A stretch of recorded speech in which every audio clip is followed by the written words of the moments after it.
បើសិនជាអ្នកចូលចិត្តរុក្ខជាតិហើយអាសា check pack រុក្ខជាតិប្រហែលជាអាសាឃើញតើតងជាមួយនឹងរុក្ខជាតិ bonsai ពីព្រោះរុក្ខជាតិ bonsai គឺពេញនិយមមែនតើសម្រាប់នៅខាងអាស៊ីនិងខាងអឺរ៉ុបបើពីមុនយើងមើលឃើញថាឲ្យតែតកតងជាមួយនឹងការបាច់ការកាច់ពុតប៉ែននេះគឺវាភាគច្រើនពីនៅខាងវៀតណាមឬក៏នៅចិនប៉ុន្តែឥឡូវអត់ទេខ្ញុំឃើញនៅក្នុងអ៊ីនធឺណិតភាគច្រើននៅខាងអឺរ៉ុបក៏គេពេញនិយមក្នុងការ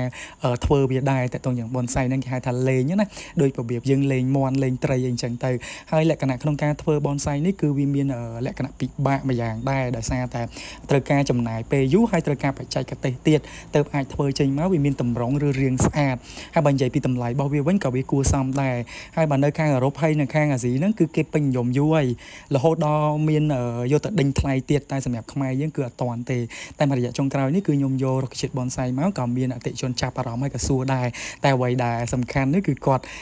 តាក់ទងជាមួយនឹងតម្លៃគាត់ស្រែកថាថ្លៃហើយទទួលស្គាល់ថាប្រភេទរុក្ខជាតិ bonsai នេះវាថ្លៃជាងរុក្ខជាតិធំទៀតបើនៅកន្លែងខ្ញុំមានទាំងប្រភេទដើមធំនិងដើម bonsai ណាទោះបីប្រភេទ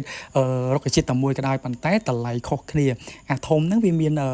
តម្លៃថោកជាងអា bonsai តូចៗហ្នឹងទៀតហើយអញ្ចឹងហើយ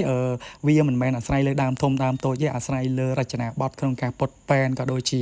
ការរៀបចំវាឡើងណាពីពួកប្រភេទ bonsai អស់នេះគឺពិបាកក្នុងការធ្វើដោយនៅក្នុងវីដេអូនេះគឺជាប្រភេទរាំងទឹកដែលគេយកទៅធ្វើ bonsai ណាបើខ្មែរយើងហៅរាំងទឹកបើអឺរ៉ុបគេហៅបែបរបស់គេចឹងទៅហើយសម្រាប់រាំងទឹកនេះគឺវាមានសភាព